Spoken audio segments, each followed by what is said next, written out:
दिल्ली की एमसीडी एक बार फिर चर्चा में है। पहले लंबे समय तक एमसीडी चुनाव का एक बज़ बना रहा।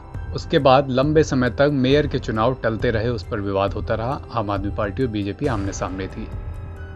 अब जब मेयर का चुनाव हो गया है तो इसके बाद स्टैंडिंग कमेटी के सदस्यों के चुनाव को लेकर आम आदमी पार्टी और बीजेपी के पार्षद आमने सामने हैं। 22 फरवरी को पूरी रात सदन में हंगामा चलता रहा। यहाँ तक कि हाथापाई भी हुई, एक दूसरे पर पानी की बोतलें और तमाम अन्य चीज़ों से हमले भी किए गए। इन सारी बातों के बीच समझते हैं कि आखिर ये स्टैंडिंग कमेटी है क्या, जिसको लेकर दिल्ली में इतना विवाद मचा हुआ है। स्टैंडिंग कमेटी के बारे में समझने से पहले संक्षेप में जान लेते हैं कि दिल्ली में मेयर की क्या पावर होती है। एमसीडी जन्म प्रमाण पत्र, मृत्यु प्रमाण पत्र, संपत्ति कर, बिल्डिंग का प्लान, साफ सफाई, मच्छरों की रोकथाम, सड़क पर आवारा पशु जैसी तमाम सुविधाओं और समस्याओं के समाधान के लिए काम करती है। दिल्ली नगर निगम का प्रमुख मेयर होता है, लेकिन कई मामलों में मेयर की शक्तियां स्टैंडिंग कमेटी से कम रहती हैं।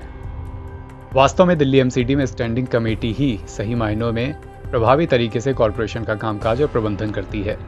जैसे यही स्थायी समिति प्रोजेक्ट्स को वित्तीय मंजूरी देती है, नीतियों को लागू करने से पहले चर्चा, उसे अंतिम रूप देने में भी स्थायी समिति का ही महत्वपूर्ण रोल होता है।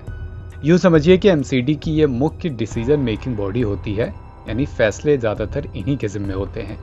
इसमें होते हैं 18 सदस्य। कमेटी में एक चेयरपर्सन होता है, डिप्टी चेयरपर्सन होता है। इन्हें स्टैंडिंग कमेटी के सदस्यों में से चुना जाता है। किसी भी राजनीतिक दल के लिए स्टैंडिंग कमेटी में स्पष्ट बहुमत होना मायने रखता है। इससे पॉलिसी और वित्तीय फैसलों में अपनी बात को आगे रखने में आसानी होती है। स्टैंडिंग कमेटी की बातों से साफ है कि इसके पास तमाम ऐसी शक्तियां होती हैं जो मेयर से भी बढ़कर होती हैं। इसीलिए स्टैंडिंग कमेटी के सदस्यों के चुनाव के लिए आम आदमी पार्टी और भारतीय जनता पार्टी दोनों इस हद तक जाने के लिए तैयार हैं कि रात भर दिल्ली के सदन में हंगामा होता रहा। निगम इतिहास में यह पहली बार था जब मेयर चुनने के लिए बुलाई गई बैठक पूरी रात चली। स्थायी समिति का चुनाव महत्वपूर्ण बन गया क्योंकि आम आदमी पार्टी ने 6 पद पर 4 प्रत्याशी उतार रखे थे, जबकि बीजेपी ने 3 प्रत्याशी उतारे थे। बीजेपी अगर 3 प्रत्याशी जीतती तो अध्यक्ष के लिए फाइट में आ जाएगी।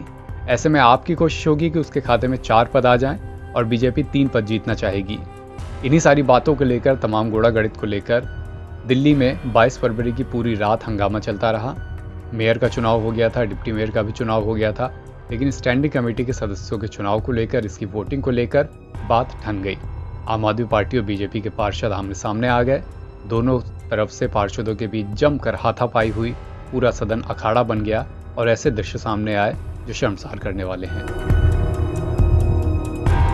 एनबीटी ऑनलाइन की रिपोर्ट।